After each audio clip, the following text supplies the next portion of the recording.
हरे कृष्णा। ओम नमः शिवाय।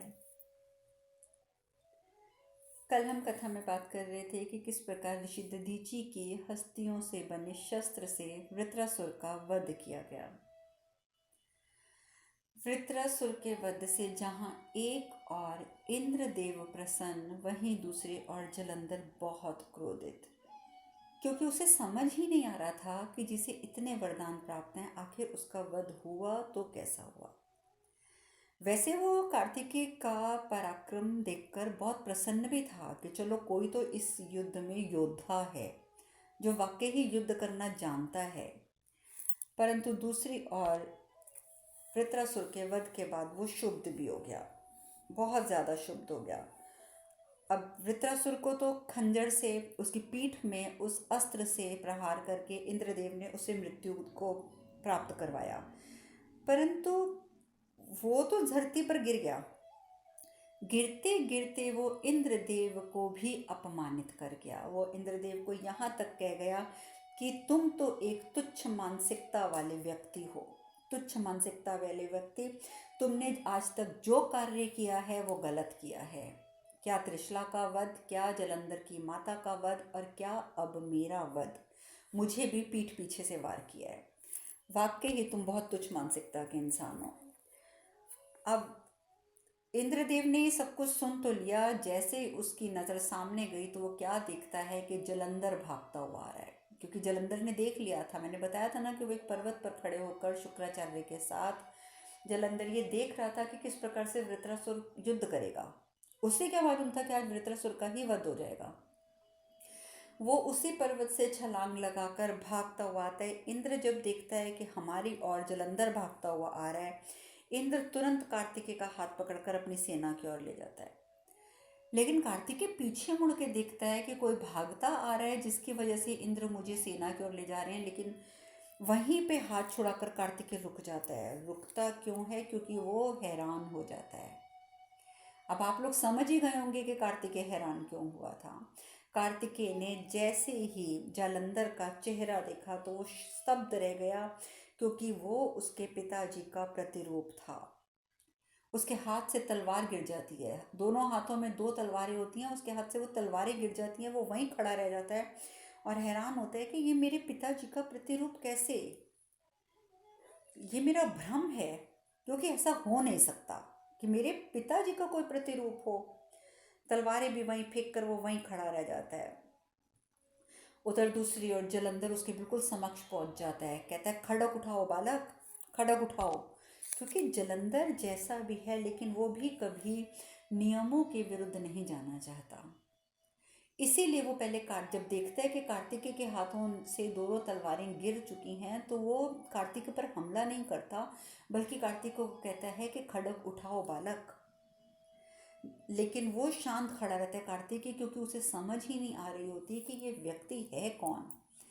बिल्कुल मेरे पिताजी का चेहरा और इसका चेहरा एक है, आखिर ये है कौन। उधर जलंधर वो क्रोधित होता जाता है, मैंने कहा ना खड़ग उठाओ बालक। लेकिन तभी शुक्राचार्य जी आ जाते हैं और उसको शांत करवाते हैं और कहते हैं कि जलंधर, सूर्यास्त हो चुका है, युद्ध विराम घोषित हो चुका है, शंखनाद हो चुका है। अब तुम इस पर आक्रमण नहीं कर सकते, क्योंकि यदि तुमने अब इस पर आक्रमण किया तो वो नियम के विरुद्ध होगा, वो नियम के विरुद्ध होगा। और मैंने आपको बोला कि जलंधर नियमों के विरुद्ध नहीं जाता, जलंधर वहाँ से प्रस्थान कर जाता है। कार्तिकेय को वो कुछ नहीं कहता। कार्तिकेय को अब जब अकेला होता है कार्तिकेय तो उसे देवराज पर क्रोध आता है। कहता है देवराज, आपने जो वृत्रासुर के साथ किया वो युद्ध भूमि के नियमानुसार उचित नहीं था। एक योद्धा को ये शोभा नहीं देता कि वो दूसरे योद्धा के पीठ पीछे वार करे। इंद्रदेव कहते हैं कि देखो कार्तिकेय, ऋषि दधीची ने अपनी देह त्यागी थी, किस लिए? ताकि हम उनकी अस्थियों के व्रज से वृत्रासुर का वध कर सकें।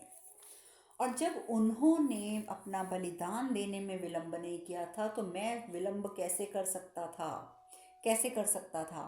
तुम जानते हो ना कि वो क्या कर रहा था हमारी सेना के साथ और किस प्रकार से वो तुमसे युद्ध कर रहा था। और तुम्हें ये भी ज्ञात होगा कि तुम्हारे शस्त्रों से वो मर नहीं सकता था। तो मुझे बताओ कार्तिकेय, मैं क्या करता? ये मत भूलो कि तीनों लोगों के संकट के निवारण हेतु मैंने ये किया। और जहाँ पर तीनों लोगों के कल्याण का सवाल उठता है वहाँ पर जय विजय विजय का कोई महत्व नहीं रहता, वहाँ पर नियम का कोई महत्व नहीं रहता। वहाँ रहता है तो किसी भी प्रकार से उस संकट से मुक्ति प्राप्त करना। और मैंने वही किया, मैंने कुछ गलत नहीं किया। अब ये सब बातें कहते हैं जलंधर और इंद्रदेव तो कुछ नहीं कहते कार्तिकेय चुपचाप चल पड़ते हैं। जलंधर है वो भी मन ही मन में परेशान है कि ये जो चीज़ असंभव थी ये संभव कैसे हुई, कैसे हो गई, ये वरदान का क्या हुआ। उसके मन के अंदर बहुत सारे प्रश्न उठ रहे हैं, यानी कि देवताओं के वरदान झूठे हैं।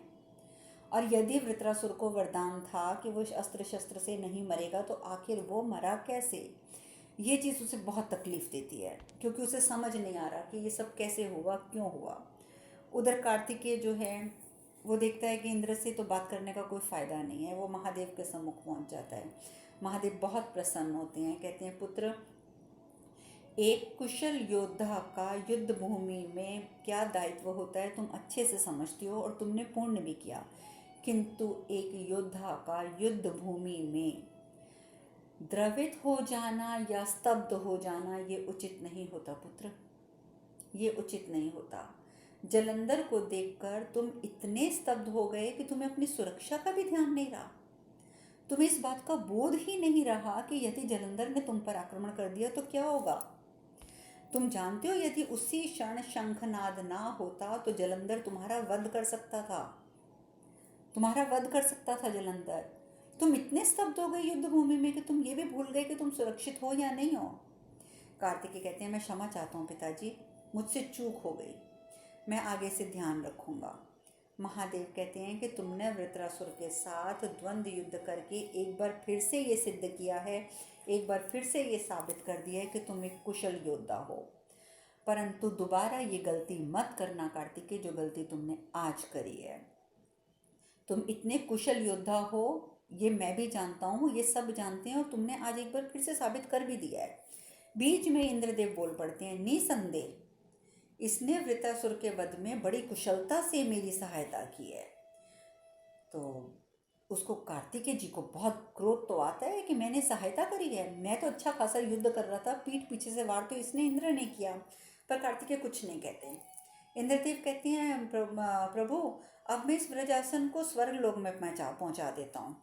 मुझे लगता है कि स्वर्गलोक में ये जो व्रज का जो अस्त्र है, व्रजास्त्र है, ये बहुत सुरक्षित रहेगा। और ये कह के वो जैसे मुड़ते हैं तो भगवान शिव कहते हैं देवराज। अब रुक जाते हैं इंद्रदेव, ये क्या, महादेव ने क्यों पुकारा। तो देखते हैं सामने स्वरच्छा। कार्तिकेय क्या करते हैं, इंद्रदेव के हाथों से वो शस्त्र लेते हैं और स्वरच्छा की ओर मुड़ते हैं, उनके सामने कर देते हैं उस शस्त्र को। अब वो शस्त्र क्या है, स्वरच्छा के पति की अस्थियां। स्वरच्छा उनको माथा टेकती हैं, उन अस्थियों को हाथ जोड़ती हैं, उनकी आंखों से अश्रु बहने लगते हैं। कार्तिकेय समझते हैं इस बात को, वो इंद्रदेव की तरह पाषाण हृदय नहीं है। कार्तिकेय बेशक संबंधों के बारे में ज़्यादा नहीं जानते हैं, क्योंकि बचपन से वो सिर्फ एक ही चीज़ देखते रहे, युद्ध युद्ध युद्ध। परंतु फिर भी उनके हृदय में एक दिल है, और उस दिल ने ये बात को महसूस किया कि इस शस्त्र की ज़्यादा आवश्यकता स्वरच्छा को है, क्योंकि ये उनके पति की अस्थियां हैं। उधर दूसरी ओर जलंधर वो क्रोधित, इतना क्रोधित है क्योंकि उसको शांति नहीं मिल रही। वो समझ नहीं पा रहा कि आखिर वृत्रासुर मरा कैसे, उसको समझ नहीं आ रहा। वो कहता है शुक्राचार्य जी को, कहते हैं शुक्राचार्य जी वृत्रासुर का वध जो है वो छल से किया गया है, क्योंकि पीठ पे छुरा घोंपना, पीठ पे शस्त्र से वार करना ये छल होता है।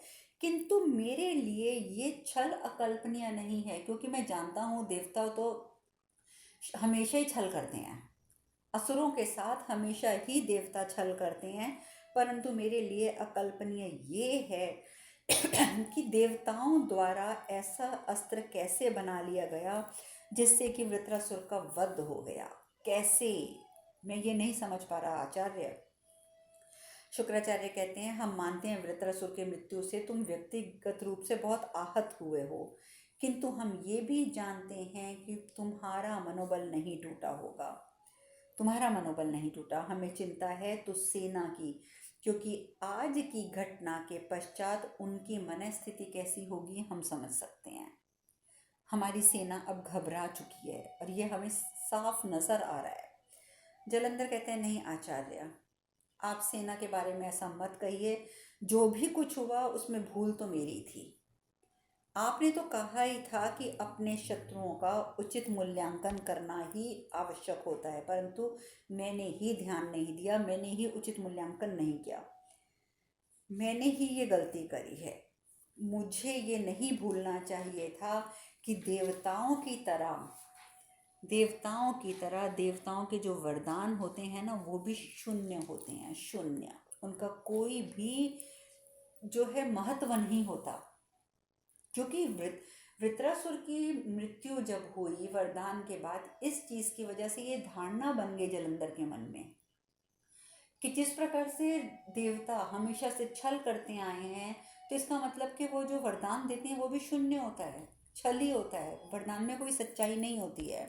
शुक्राचार्य कहते हैं, नहीं नहीं जलंधर, भूल तुमने उस समय नहीं की थी, परंतु भूल तुम अब कर रहे हो, क्योंकि ब्रह्मा जी ने उसे वही वरदान दिया था जो उसने मांगा था।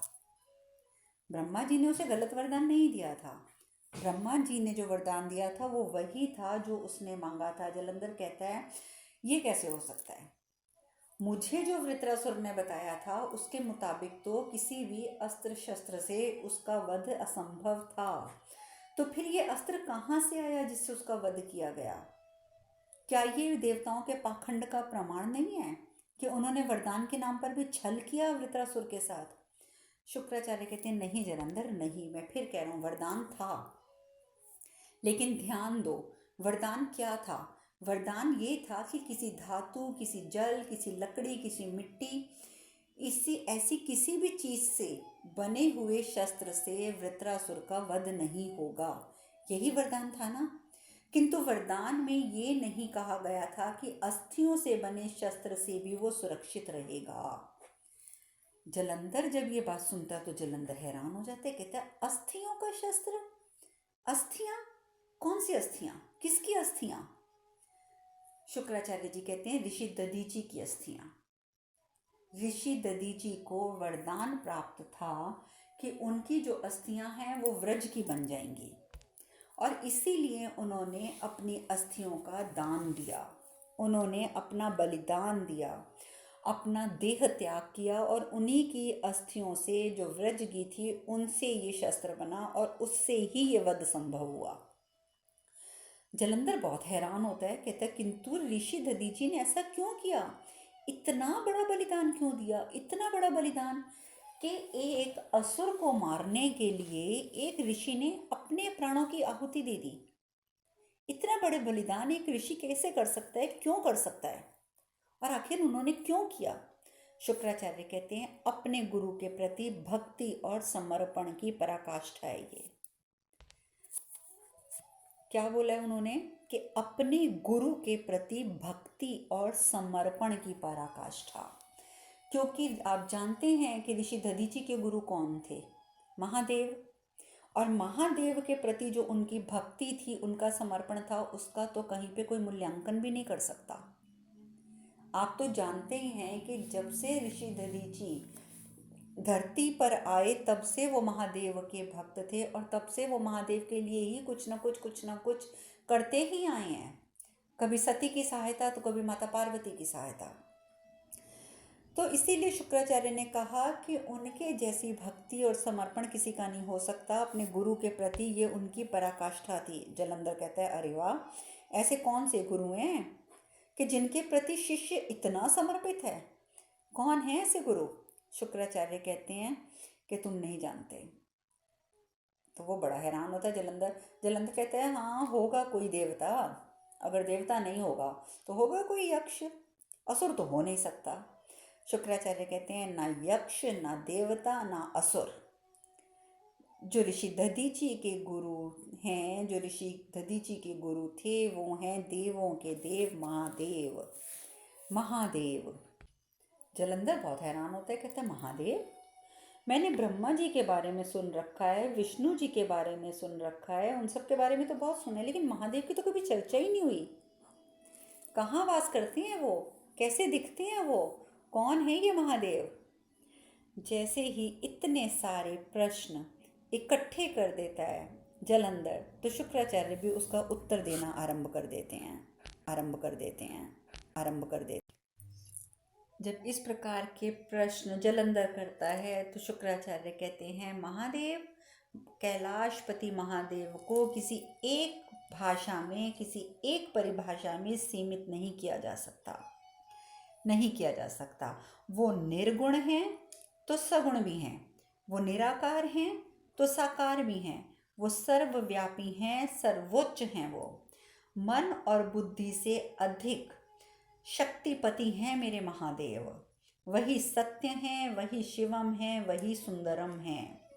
सर्प उनके आभूषण हैं, शरीर पर भस्म उन्हें अति प्रिय है, और व्याघ्र की छाल वो उनके वस्त्र हैं। त्रिशूलधारी हैं वो, जटाधारी हैं वो, वही चंद्रशेखर हैं, वही गंगाधर हैं। अब जलंधर जो है, जब इतनी सारी बातें सुनता है महादेव के बारे में, तो वो मन ही मन सोचता है, कहता है, फिर तो यदि मैं ब्रह्मा विष्णु और महादेव को हरा दूं, तो फिर तो कोई रह ही नहीं जाएगा पूरी संसार में, पूरी सृष्टि में, तीनों लोकों में, जो मेरा मुकाबला कर सके। और फिर तो असुर विजयी विजयी हैं, बस फिर तो कोई मतलब ही नहीं है। पर वो चुप हो जाता है, मन में ये बात रखता है, लेकिन साथ ही कहता है आप एक बात बताइए, आपने आचार्य जैसा वर्णन किया है, उससे तो ये ज्ञात हो रहा है कि वो कोई देवता नहीं है, वो तो वैरागी हैं। और वैरागी में इतनी शक्ति? शुक्राचार्य कहते हैं, महायोगी महादेव, जगत गुरु महादेव। फिर वो बताते हैं कि किस प्रकार से समुद्र मंथन के समय उन्होंने विष धारण किया था। यदि वो विष धारण ना करते तो ये सृष्टि तो कब की खत्म हो चुकी होती। वो विष धारण करके नीलकंठ बने, तभी आज धरती पर, पाताल पर और देवलोक में, यानी कि तीनों लोकों में, इसीलिए आज भी सबका वास है, क्योंकि विष धारण किया महादेव ने। जलंधर कहता है, चलो अच्छी बात है, अंततः कोई तो ऐसा मिला जो किसी से भिन्न है। इसका अर्थ तो ये हुआ गुरुदेव, अब मैं आपके समक्ष बोलता हूँ वही वाक्य जो मेरे मन में चल रहे हैं, कि यदि मैं ब्रह्मा विष्णु महादेव को पराजित कर देता हूँ तो बस फिर तो सिर्फ असुर ही असुर रह जाएंगे, असुर ही असुर रह जाएंगे। कुछ नहीं कहते शुक्राचार्य, सिर्फ मुस्कुरा कर रह जाते हैं, सिर्फ मुस्कुरा के रह जाते हैं। उधर दूसरी ओर कार्तिकेय, जब इंद्रदेव वहाँ से प्रस्थान कर जाते हैं तो कार्तिकेय पिताजी से बोलते हैं, पिताजी यदि आपकी आज्ञा हो तो मैं कुछ कहना चाहता हूँ आपसे। महादेव सिर हिला के स्वीकृति देते हैं, कहते हैं, अवश्य पुत्र कहो। कार्तिकेय कहते हैं, पिताजी मुझे वृत्रासुर से युद्ध करने हेतु बुलाया गया था, है ना? वृत्रासुर से युद्ध करने के लिए बुलाया गया था ना, और मैं आया भी, और मैं युद्ध करने गया भी, किंतु देवराज ने उसकी पीठ पर प्रहार किया। ऐसा व्यक्ति जो कायर हो, जो युद्ध के नियमों का पालन ना कर सके, पिताजी मैं ऐसे व्यक्ति का सेनापति नहीं हो सकता। इसलिए पिताजी मैं आपसे निवेदन करता हूँ कि आप मुझे देवराज के किसी भी युद्ध में भाग ना दें, आप मुझे उसमें भाग ना दें, मैं उसमें भाग नहीं लूँगा, मैं इंद्रदेव के साथ युद्ध नहीं करना चाहता। भगवान शिव कहते हैं, और कुछ कहना भी शेष है पुत्र, पहले तुम सब कुछ जो कहना चाहते हो वो कह लो, फिर मैं तुमसे बात करूँगा। और कुछ शेष है? तो कार्तिकेय बोलते हैं, हाँ पिताजी, और भी कुछ शेष है, और वो है जलंधर। ये सत्य है पिताजी कि मैं स्तब्ध हुआ, ये सत्य है कि मैं उसे देखकर स्तब्ध हुआ, पर मैं करता भी क्या पिताजी, वो तो आपका प्रतिरूप है, आपका प्रतिरूप। और आपका प्रतिरूप उस प्रकार की वेशभूषा में यदि मेरे समक्ष आएगा तो मेरा स्तब्ध होना तो निश्चित था।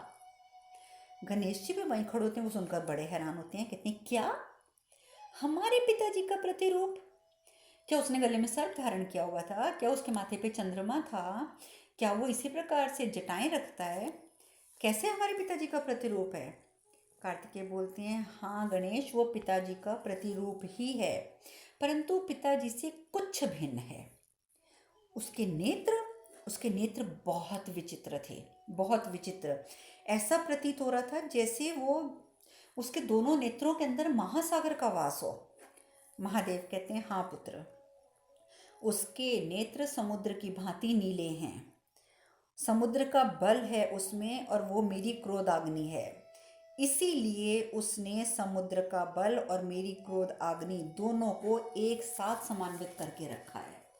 गणेश जी कहते हैं ये तो बड़ी हैरानगी की बात है, बहुत अद्भुत बात है ये कि एक ही व्यक्ति में अग्नि और जल एक साथ, वो भी दोनों विरुद्ध चीजें। सच में अद्भुत है पिताजी। महादेव कहते हैं, हाँ, उतना ही अद्भुत योद्धा है जलंधर, परंतु वो स्वयं ही नहीं जानता कि वो इतना अद्भुत है। इसके बाद वो कुछ नहीं बोलते, कहते हैं पुत्र अब हम इस विषय पे चर्चा फिर कभी करेंगे। उधर दूसरी ओर माता पार्वती, वो देखती हैं कि स्वरच्छा जो है वो जल भरने जा रही है, तो वो माता पार्वती जल लेकर पहले ही वहाँ उपस्थित हो जाती हैं।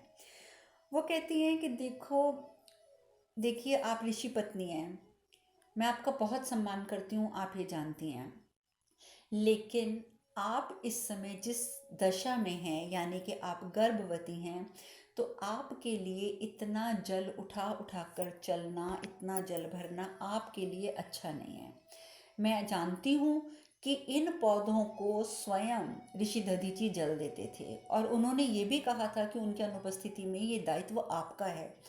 परंतु मैं आपसे एक बात कहना चाहती हूँ कि देखिए यदि इस समय आप जल उठाएंगी तो वो आपके लिए अच्छा नहीं होगा। देखिए मैं आपके लिए जल भर के लाई हूँ, मैं आपके साथ आपकी सहायता करूँगी, आप मेरा हाथ पकड़कर अपने हाथों से ये थोड़ा थोड़ा जल उसमें डाल दीजिए, लेकिन अब मैं आपसे विनती करती हूँ कि आप जल मत लेके आया कीजिए। और साथ ही मैं एक विनती और कहती हूँ कि आपको अब आराम की आवश्यकता है, विश्राम की आवश्यकता है, आप विश्राम कीजिए। मैं आपके आश्रम में उपस्थित हूँ, आपको किसी भी चीज़ की आवश्यकता हो, किसी भी सहायता की आवश्यकता हो, तो आप ये मत सोचिए कि मैं कोई राजकुमारी हूँ, आप मुझे एक आवाज़ लगाइएगा, मैं तुरंत आ जाऊँगी और आपकी सेवा करके मुझे बहुत प्रसन्नता प्राप्त होगी। स्वरच्छा बहुत खुश होती है ये बातें सुन के। स्वरच्छा मन ही मन में कहती है कि माता, क्योंकि वो तो जानती है कि ये माता पार्वती हैं, मन ही मन में कहती है स्वरच्छा माता, आपने इतनी बड़ी बातें कह दी मुझ जैसी एक तुच्छ तपस्विनी के लिए, मैं तो धन्य हो गई। वो वहाँ उधर से ये सारी बातें महादेव भी सुन रहे होते हैं। महादेव कहते हैं, पार्वती अब तीसरे चरण में प्रवेश करने का समय आ गया है, क्योंकि तुम पूरे तरीके से बदल चुकी हो। अब तुम तीसरे चरण में प्रवेश करोगी। अब देखिए महादेव ने अष्टांग योग के 2 चरण तो माता पार्वती को करा दिए हैं, अब वो तीसरे चरण में प्रवेश कर रही हैं। तीसरे चरण में प्रवेश क्या कर रही हैं, महादेव जानते हैं कि तीसरे चरण को तो माता पार्वती बहुत जल्दी पूर्ण भी कर लेंगी, उसमें कोई बहुत कठिन कार्य नहीं रहेगा माता पार्वती के लिए। क्यों? क्योंकि वो पूर्ण रूप से बदल चुकी हैं। अब वो एक ऐसी स्त्री बन चुकी हैं जिसके अंदर सेवा का भाव है, दूसरों के प्रति सेवा का भाव है। तो इसलिए महादेव बहुत प्रसन्न हैं और वो अप्रसन्नता पूर्वक माता पार्वती को अगले चरण की ओर ले जाना चाहते हैं। अब आगे की चर्चा हम कल करेंगे। आज हम कथा में यहीं विश्राम लेते हैं। हरे कृष्ण कृष्ण कृष्ण हरे हरे, हरे राम राम राम हरे हरे। आप सब खुश रहें, सुखी रहें, स्वस्थ रहें। हरे कृष्णा। ओम नमः शिवाय, ओम नमः शिवाय, ओम नमः शिवाय।